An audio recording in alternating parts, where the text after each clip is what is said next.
மூலனூரில் ஆரம்பகால பள்ளி கல்வியை படித்து முடித்துவிட்டு 1997 பேச்சுலர் இன் பார்மசி அதை முடித்துவிட்டு ஐயா அவர்களுக்கு இந்த பாராட்டு விழாவை ஊர் மக்கள் சேர்ந்து நடத்தி கொண்டிருக்கின்றார். இது யாருக்கும் கிடைக்காத அரிய ஒரு பாராட்டு விழா. கிராமத்தில் இருக்கக்கூடிய சொந்தங்கள், கிராமத்து மக்கள் எல்லாம் தங்களுடைய வீட்டில் பிறந்த ஒரு பையன் ஒரு உயரிய சாதனையை செய்திருக்கின்றார்கள், நம்முடைய தலைநகரத்தில் மத்திய அரசுக்கு அறிவுரை வழங்கக்கூடிய பொறுப்பில் இன்று அமர்ந்திருக்கின்றார்கள் என்கின்ற பெருமை நம் எல்லோருக்கும் இருக்கிறது. அதைவிட பெருமை அந்த ஊர் மக்கள் சொந்தத்தை கொண்டாடி, சொந்தக்காரங்களாக இருக்கலாம், ஊர் மக்களாக இருக்கலாம், எல்லாம் ஒன்றாக இணைந்து இந்த மூலனூர் பகுதியில் இவருக்காக இந்த பாராட்டு விழாவை ஏற்பாடு செய்து எல்லோரையும் அழைத்து அவரை கௌரவப்படுத்தி இருப்பது எனக்கு தெரிந்து ஒரு அரிய பாராட்டு விழா ஐயா டாக்டர் கலைச்செல்வன் அவர்களுக்கு இன்று கிடைத்திருக்கிறது. நிச்சயமாக மேடையில் இருக்கக்கூடிய பெரும் மனிதர்களும் கூட அதற்கு சான்றாக அமர்ந்திருக்கின்றார். இதே சோமன் கோட்டையில் பிறந்து அசிஸ்டன்ட் டைரக்டர் பதவியில் கால்நடை மருத்துவராக இருந்து ஓய்வு பெற்று இன்றும் நம்ம வழிநடத்தக்கூடிய ஐயா டாக்டர் சந்திரசேகர் அவர்கள் மேடையின் மீது இருக்கின்றார். அக்ரிகல்ச்சர் முடித்துவிட்டு இயற்கை விஞ்ஞானியாக இருந்து சொந்த ஊரில் இயற்கை விவசாயத்தை கையில் எடுத்திருக்கக்கூடிய டாக்டர் சரவணன் அவர்கள் மேடையில் இருக்கின்றார்கள். உள்ளூரில் பெரிய மனிதர், விவசாயி, சமூக சேவைகள் பல செய்து உங்களுடைய பெருமையெல்லாம் நல்ல ஒரு மனிதராக வாழ்ந்து கொண்டிருக்கக்கூடிய ஐயா கோவிந்தசாமி அவர்கள் மேடையின் மீது இருக்கின்றார். அவருக்கும் என்னுடைய நெஞ்சார்ந்த வாழ்த்துக்கள், வணக்கங்கள்.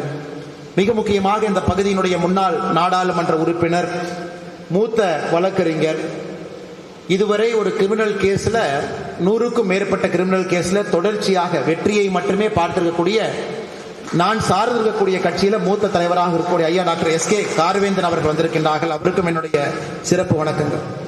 உள்ளூர் பெரியவர்கள், வேறு வேறு அரசியல் கட்சியினுடைய தலைவர்கள், மதிப்பு மிகுந்த அண்ணா திராவிட முன்னேற்ற கழகத்தினுடைய ஆளுமை மிகுந்த தலைவர்கள் அமர்ந்திருக்கின்றார். திராவிட முன்னேற்ற கழகத்தினுடைய தலைவர்கள் அமர்ந்திருக்கின்றார்கள். அரசியல் கட்சி எல்லாம் தாண்டி இந்த மண்ணினுடைய மைந்தனுக்காக வந்திருக்கக்கூடிய எல்லா உள்ளூர் நபர்களுக்கும் பெரியவர்களுக்கும் என்னுடைய வாழ்த்துக்களை தெரிவித்துக் கொள்கின்றேன்.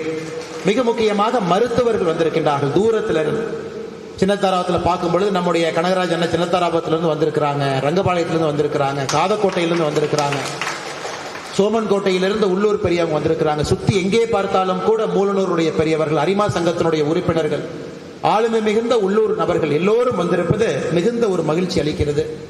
காரணம், பொறுப்பை ஏற்ற பிறகு உள்ளூருக்கு தன்னுடைய குடும்பத்தோடு வந்து உறவினர்களை சந்தித்து குலதெய்வ கோவில் வழிபாடெல்லாம் நடத்தி முடித்துவிட்டு நாளைக்கு திரும்ப டெல்லி போயிட்டாங்கன்னா கடுமையான பணிச்சூழல்ல, பணிச்சுமையில அந்த வேலையை செய்ய வேண்டிய கடமை அவருக்கு இருக்கிறது. திரும்ப அவங்க ஊருக்கு வருவாங்களா, எப்ப வருவாங்கன்னு நமக்கு தெரியாது.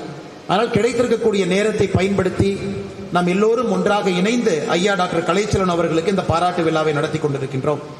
ஒரு 2 நிமிடம் ஐயாவை பற்றியும் அவருடைய பொறுப்பை பற்றியும் பேசுவது என்னுடைய கடமையாக கருதுகின்றேன். காரணம், ஐயா அவர்களுக்கு முதல் நான் தொலைபேசி மூலமாக அழைத்து வாழ்த்து சொல்லிய பிறகு பத்திரிகை நண்பர்களை அழைத்தேன். அண்ணா, நம்ம ஊர்ல டாக்டர் கலைச்செல்வன் அவர்கள் இன்னைக்கு இந்திய மருந்தியல் ஆணையத்தினுடைய தலைவராக பொறுப்பேற்றிருக்கிறாங்க, நீங்களா அவர் இன்டர்வியூ பண்ணணும்.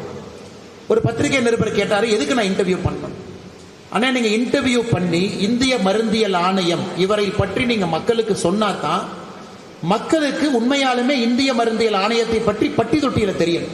நகரத்தில் நமக்கு 4 பேர் 10 பேர் 1000 பேருக்கு தெரியுது முக்கியம் இல்லைன்னா, ஒரு கிராமத்தில் இருக்கக்கூடிய மனிதருக்கு இந்திய மருந்தியல் ஆணையம்னா என்ன, அவர்களுடைய வேலை என்ன, அப்படிப்பட்ட ஒரு பொறுப்புக்கு தமிழகத்திலிருந்து ஒருவர் போயிருக்கிறாரு. நம்ம தமிழ்நாட்டுக்கே அது பெருமைங்கிறதுக்காக நிறைய பத்திரிகை நண்பர்களை தொலைபேசி மூலமாக அழைத்து அண்ணங்கிட்ட சொன்னேன், நீங்க கோச்சுக்காம கொஞ்சம் பத்திரிகை நண்பர்கள் உங்களை அழைக்கும் பொழுது பேட்டி மட்டும் நீங்க கொடுங்க, துறையை பற்றி உங்களை பற்றி சொல்லுங்க, கூச்சப்படாதீங்க, நீங்க வந்து லைம் லைட்ல வரமாட்டேன் என்று அடம் பிடிக்காதீர்கள். காரணம், எங்கேயோ படித்துக் கொண்டிருக்கக்கூடிய மாணவ செல்வனுக்கு இது ஒரு மோட்டிவேஷன்.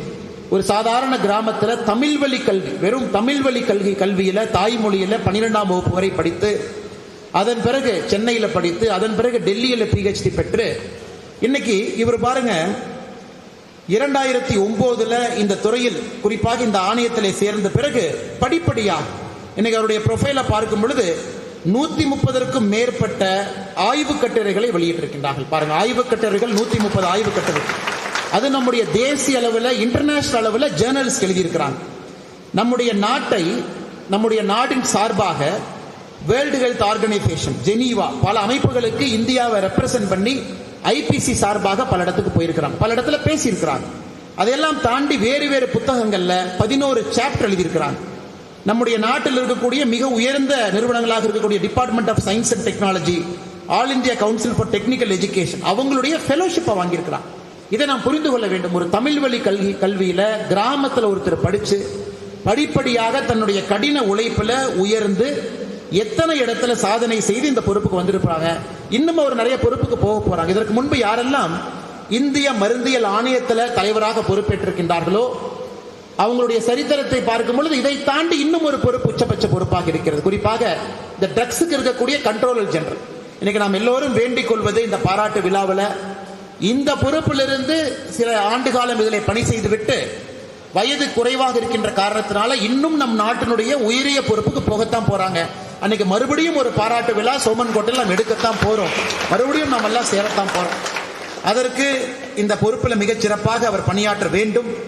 காரணம், இவர் அரசு அதிகாரி இன்னைக்கு டெக்னிக்கலா இல்லைங்க. இது ஒரு ஆச்சரியமான விஷயம். இவர் அரசு அதிகாரி இல்லை, ஆனா அரசு சம்பளம் வாங்குறாங்க. இது ஒரு அட்டானமஸ் பாடி. அரசுக்கு கீழே இருந்தாலும் கூட அரசால் இவரை கட்டுப்படுத்த முடியாது. அது போன்ற ஒரு துறை. இந்த இந்திய மருந்தியல் ஆணையம் என்பது 1940 நம்முடைய நாட்டில் ஒரு சட்டத்தை கொண்டு வந்த ட்ரக்ஸ் அண்ட் காஸ்மெட்டிக்ஸ் ஆக்ட். நம்ம நாட்டில் நாம் பயன்படுத்தக்கூடிய ஒரு மருந்துக்கும் கூட ஒரு சட்டத்தின் மூலமாக அந்த மருந்து வருது. ஐயா சொன்னாங்க, பாராசிட்டமால் ஒரு வார்த்தையை பயன்படுத்துறாங்க. காய்ச்சலுக்கு நாம் பயன்படுத்தக்கூடிய ஒரு மாத்திரை. அதை எப்படி தயாரிக்கணும், அதனுடைய குவாலிட்டி என்ன, அதை எப்படி கொண்டு செல்ல வேண்டும், எத்தனை நாள் வச்சிருக்கணும். இப்ப 4 ஆண்டுகள் மட்டும்தான் மருந்து தயாரிக்கக்கூடிய நிறுவனங்கள் அந்த மருந்துக்கு பொறுப்பு. இன்னைக்கு ரூல் படி 4 ஆண்டுகளை தாண்டி அதை கண்காணிக்க வேண்டிய பொறுப்பு ஐபிசிக்கு இருக்கு. இது போன்ற பல விஷயங்கள். காரணம், ஒரு சாதாரண ஒரு கடையில, மருந்து கடையில போய் ஒரு மருந்தை வாங்கி யோசிக்காம நம்ம சாப்பிடுவோம். இன்னைக்கு ராஜஸ்தான்ல பாருங்க, 2 குழந்தைகள் ஒரு இடத்துல போய் காப் சிரப் வாங்கி குடிக்கிறாங்க. அந்த 2 குழந்தைகள் இறந்துடுறாங்க. அது அந்தந்த மாநிலத்தினுடைய ட்ரக்ஸ் கண்ட்ரோல் ஜெனரல் ட்ரேஸ் பண்ணி அந்த நிறுவனம் இன்னைக்கு காஞ்சிபுரத்தில் இருக்கு. காஞ்சிபுரத்தில் இருந்து அந்த காப் சிரப்பை தயார் பண்ணிருக்கிறாங்க. 2 நாட்களுக்கு முன்பு காஞ்சிபுரத்தை அந்த நிறுவனத்தை சீல் பண்ணிருக்காங்க. இவ்வளவு பெரிய நாடு, 140 கோடி பேர் மக்கள், அவ்வளவு மருந்துகளை நம்ம பயன்படுத்துறோம். அது டாக்டர் மூலமா வருது. எத்தனையோ இடத்துல ஃபேக் மெடிசனை கலக்குறாங்க. இத்தனை விஷயத்தையும் கண்டுபிடித்து அது குவாலிட்டியா இருக்கணும், நியாயமா இருக்கணும், நேர்மையா இருக்கணும். ஒரு கிராமத்துல அந்த மருந்தை வாங்கினாலும் கூட நம்பிக்கையோடு அதை வாங்கி பயன்படுத்துவதற்கு மூல காரணமாக ஐபிசி, இந்தியன் பார்மகோபியா கமிஷன், இந்திய மருந்தியல் ஆணையம், அதற்கு மூல காரணமாக இருக்கக்கூடிய துறை.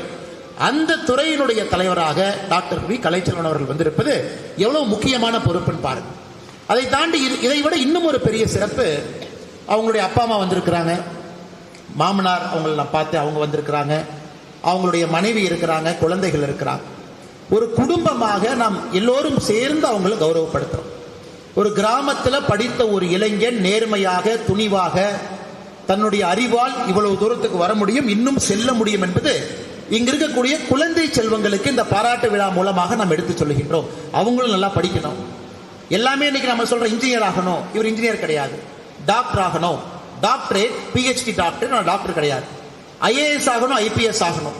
அப்படித்தான் நம்ம பாராட்டு விழா பார்த்திருக்கோம். ஆனா ஒரு டெக்னிக்கல் ஃபீல்டு, ஒரு துறை, நிபுணத்துவம் வாங்கின ஒரு துறையில டெக்னிக்கல் ஃபீல்டுல ஒரு மனிதன் கிட்டத்தட்ட 20 ஆண்டுகள் அதில் உழைப்பை செலுத்தி படிப்படியாக அந்த டெக்னிக்கல் துறையில முன்னேறி அதுல 20 ஆண்டுகளுக்கு பிறகு உச்சத்தை தொட முடியும் என்பதற்கு டாக்டர் கலைச்செல்வன் ஐயா ஒரு சான்று. இது நம்ம குழந்தைங்களுக்கு சொல்லிக் கொடுக்கணும். எத்தனையோ வாய்ப்புகள் உங்களுக்கு இருக்கு. ஏன்னா இன்னைக்கு எத்தனையோ வாய்ப்புகள் இருக்கு. எல்லோரும் போய் 2-3 வாய்ப்புலயே உட்கார்றோம். எல்லாரும் டாக்டர் ஆகணும், எல்லாரும் இன்ஜினியர் ஆகணும், அதுக்குள்ளேயே இருக்கும். ஆனா இன்னைக்கு டாக்டர் வி கலைச்செல்வன் ஐயா அவர்கள் இது போன்ற பாராட்டு விழாவின் மூலமாக குழந்தை செல்வங்களுக்கு சொல்றோம், இந்தியாவில் அவ்வளவு துறைகள் உங்களுக்காக காத்திருக்கு. இது போன்ற துறையை தேர்ந்தெடுத்து உங்களுடைய முழு ஈடுபாட்டை அதிலே செலுத்தி இந்த துறையினுடைய தலைவராக இது போன்ற துறையில் நீங்க வரணும். இது ரொம்ப முக்கியமான துறை. இந்தியா முழுவதும் பயன்படுத்தக்கூடிய மருந்துக்கு ஒரு கட்டுப்பாட்டு அதிகாரி இருக்கிறாங்க, யாரோ கண்காணிக்கிறாங்க. இது அட்டானமஸ் பாடி. அரசுக்கு கீழே இருந்தாலும், அரசு சம்பளத்தை வாங்கினாலும் மத்திய அரசு இவர்களை கட்டுப்படுத்த முடியாது. காரணம், அரசு செய்யக்கூடிய வேலைகளையும் சில இடத்துல கண்காணிக்கணும். ஏன்னா சில மருந்து நிறுவனங்கள் அரசு நடத்துவாங்க, சில மருந்து நிறுவனங்கள் அரசு அதிகாரிகள் இருப்பாங்க. ஒரு அட்டானமஸ் இன்ஸ்டிடியூஷனாக அரசு கட்டுப்பாட்டில் இருந்தாலும் முழுமையாக அரசு கிட்ட இருந்து கொஞ்சம் தூரத்தில் இருக்கக்கூடிய இந்த ஆணையத்தினுடைய தலைவராக டாக்டர் கலைச்செல்வன் ஐயா அவர்கள் இன்னைக்கு இந்த ஊர்ல நாம் எல்லோரும் சேர்ந்து அவரை பாராட்டி கொண்டிருக்கின்றோம். நிச்சயமாக இன்னும் பெரிய பெரிய பொறுப்புகளுக்கு வரணும், இன்னும் உயர்ந்த பொறுப்புகளுக்கு வரணும். காரணம், இந்தியாவை பொறுத்தவரை இந்த மருந்து துறை என்பது ஒரு மிகப்பெரிய இடத்தில் நாம் இருக்கிறோம் ஐயா. 2013-14 $15 பில்லியன் நாம மருந்து துறையில எக்ஸ்போர்ட் பண்ணோம், பார்மசூட்டிக்கல் எக்ஸ்போர்ட். இன்னைக்கு 2024-25 $30 பில்லியன், கிட்டத்தட்ட இரட்டிப்பாக்கி இருக்கின்றோம் வெளிநாட்டுகளுக்கு நாம் அனுப்பக்கூடிய மருந்து. உலகத்துல எந்த நாடு அதிகமான மருந்து உற்பத்தி தயாரிக்குதுன்னு பாத்தீங்கன்னா, உலகத்துல 3வது இடத்துல நம்முடைய பாரத நாடு இருக்கு. அதிகமான மருந்து நம்முடைய பாரத தேசம் உலகத்துல 3வது பெரிய நாடு பை வால்யூம். நாம மருந்து தயாரிக்கிறோம். நம்ம கிட்ட தயாரிக்கக்கூடிய மருந்து 200 நாடுகளுக்கு இங்கிருந்து நாம் ஏற்றுமதி செய்கின்றோம். 200 நாடு. இன்னைக்கு நீங்க அமெரிக்கா பாத்தீங்கன்னா, அமெரிக்காவில் இருக்கக்கூடிய ஜெனரிக் மெடிசன், அதாவது ஒரு பிராண்ட் நேம் இல்லாத ஜெனரிக்காக இருக்கக்கூடிய மருந்து, அமெரிக்காவில் பயன்படுத்தக்கூடிய மருந்துல 40% இந்தியாவிலிருந்து நாம் அனுப்புறோம். இன்னைக்கு மேலை நாடுகளாக இருக்கக்கூடிய இங்கிலாந்து எடுத்துக்கிட்டீங்கன்னா, இங்கிலாந்துல இருக்கக்கூடிய ஜெனரிக் மருந்துல 33% இங்கிருந்து நாம் அனுப்புறோம். இன்னைக்கு உலகத்தினுடைய பார்மா கேபிட்டலாக இந்தியா மாறிக்கொண்டிருக்கிறது. எந்த இடத்துல மருந்து இருந்தாலும் கூட அது பிராண்டடா இல்ல, ஜெனரிக் மருந்து இருந்தா அது இந்தியாவில இருந்து தான் வந்திருக்கும். அது போன்ற இன்னைக்கு இந்தியாவை பொறுத்தவரை பார்மா மருந்து துறை மிகப்பெரிய அளவில் முன்னேறி கொண்டிருக்கிறது. அதையெல்லாம் கண்காணிக்க வேண்டிய பொறுப்பு ஐபிசிக்கு இருக்கு. அதனுடைய தலைவராக ஐயா வந்திருக்கிறார். ஒரே ஒரு விஷயத்தை மட்டும் இங்கே சொல்ல வேண்டும் என்பது என்னுடைய ஆசை. இன்னைக்கு நான் மக்கள் மருந்தகம் சொல்றேன். இன்னைக்கு மக்கள் மருந்தகம் இந்தியாவில் 16,912 மக்கள் மருந்தகம் இருக்கு. மூலனூர்ல இருக்கு, எல்லா பக்கத்திலுமே இருக்கு. தமிழ்நாட்டில் 1363, 16,000 1363 நம்ம இருக்கோம். கடந்த 11 ஆண்டுகள்ல மட்டுமே மக்கள் மருந்தகத்துல நாம் வாங்கக்கூடிய ஜெனரிக் சாதாரண மருந்துன்னு சொல்றோம். மக்கள் அதை சாதாரண நினைச்சுக்கிறாங்க. ஒரு பிராண்டட் மருந்து காஸ்ட்லி, அதே மருந்து பிராண்ட் இல்லாம வரும் பொழுது அது கொஞ்சம் சீப். ஆனா மக்களுக்கு அந்த பயம்லாம் போய் நம்ம மக்கள் மருந்தகத்துல ஒரு மருந்து வாங்கினாலும் கூட அது தரமாக இருக்கும் என்று மருந்து வாங்குறாங்க. கடந்த 11 ஆண்டுகள்ல நம்முடைய நாட்டு மக்கள் மக்கள் மருந்தகத்துல வாங்கிய மருந்து மூலமாக 38,000 கோடி சேமிச்சிருக்கிறாங்க. யோசிச்சு பாருங்க, 38,000 கோடி சேமிச்சிருக்கிறாங்க. அந்த மருந்து ஒரு பிராண்டட் வாங்குறதுலயும் மக்கள் மருந்தகத்துல வாங்குறதுலயும் 50-80% அந்த மருந்து குறைவான ரேட்டு கிடைக்குது. இன்னைக்கு ஒரு பக்கம் இது போயிட்டு இருக்குதுங்க ஐயா, மக்கள் மருந்தகம் எல்லா இடத்துலயும் வருது, அதை கண்காணிக்கணும். இன்னொரு பக்கம் உலகம் முழுவதுமே நம்ம ஊர்ல தயாரிக்கக்கூடிய மருந்து நம்ம அனுப்புறோம். ஏற்கனவே உங்களுக்கு சொன்னாங்க ஐயா, அமெரிக்காவில் ஜெனரிக் மருந்துல 40% நம்ம கொடுக்கிறோம். நீங்க நல்லா யோசிச்சு பாருங்க. இந்தியாவில் சிப்லாங்கிற ஒரு நிறுவனம் இருக்கு, சிப்லா. அந்த நிறுவனம் HIV எய்ட்ஸுக்கான மருந்து தயாரிக்கும் முன்பு ஒரே ஒரு நிறுவனம் மட்டும்தான் உலகத்தில் எய்ட்ஸுக்கு மருந்து தயாரிச்சாங்க. அது அமெரிக்காவில் இருக்கக்கூடிய நிறுவனமாக இருக்கக்கூடிய பர்கோஸ் வெல்கம் அப்படிங்கிற நிறுவனம். எய்ட்ஸுக்கு மருந்து வேணும், அவங்ககிட்ட தான் வாங்கணும். அவங்க என்ன பண்ணாங்க, அவங்க வைக்கிறதா சட்டம், அவங்க வைக்கிறதா ரேட். ஆப்பிரிக்கா உலகத்தில் அதிகமாக எய்ட்ஸ் நோயாளிகள் இருக்கக்கூடிய ஒரு நாடு. ஒரு ஊர்ல ஒருத்தருக்கு எய்ட்ஸ் ட்ரீட்மெண்ட் பண்ணணும்னா ஒரு நாளைக்கு $32 செலவாச்சு. இந்த பரோஸ் வெல்கம் என்கின்ற அமெரிக்க நிறுவனம் $32 கொடுக்கும். இந்தியாவில் யூசுப் ஹமீத் அவர்கள் சிப்லாவை ஆரம்பிக்கும் பொழுது நம்ம ஊர்ல மருந்து தயாரிச்சு பிராண்ட் இல்லாம ஜெனரிக்கா தயாரிச்சு அதே ஆப்பிரிக்காவில் இருக்கிற எய்ட்ஸ் நோயாளிக்கு $1 கொடுத்தார். $1.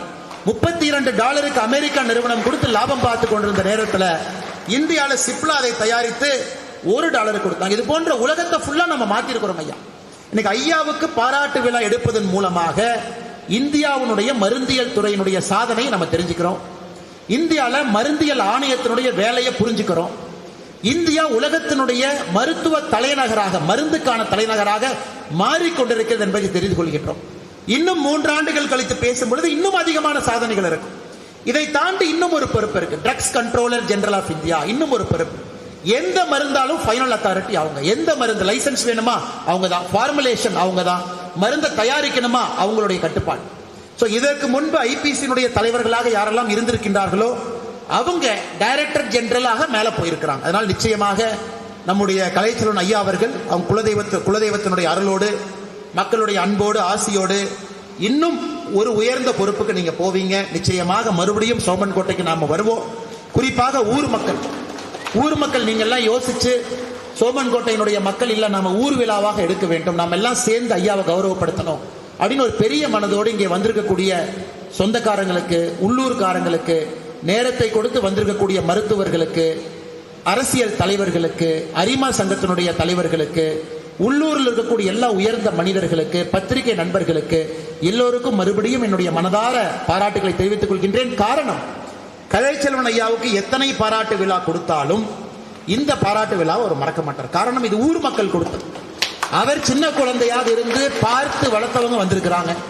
அவர் பள்ளிக்கூடத்திற்கு சைக்கிள்ல மூலனூருக்கு அவருடைய ப்ரொஃபைல படிக்கும் பொழுது சைக்கிள்ல போகும்போது பள்ளிக்கூடத்துக்கு போய் படிச்சவங்க வந்திருக்கிறாங்க. மிக முக்கியமாக அவங்க அப்பா அம்மா முன்னாடி இந்த பாராட்டு விழா நடக்குது. எவ்வளவு பெரிய விஷயம் பாருங்க.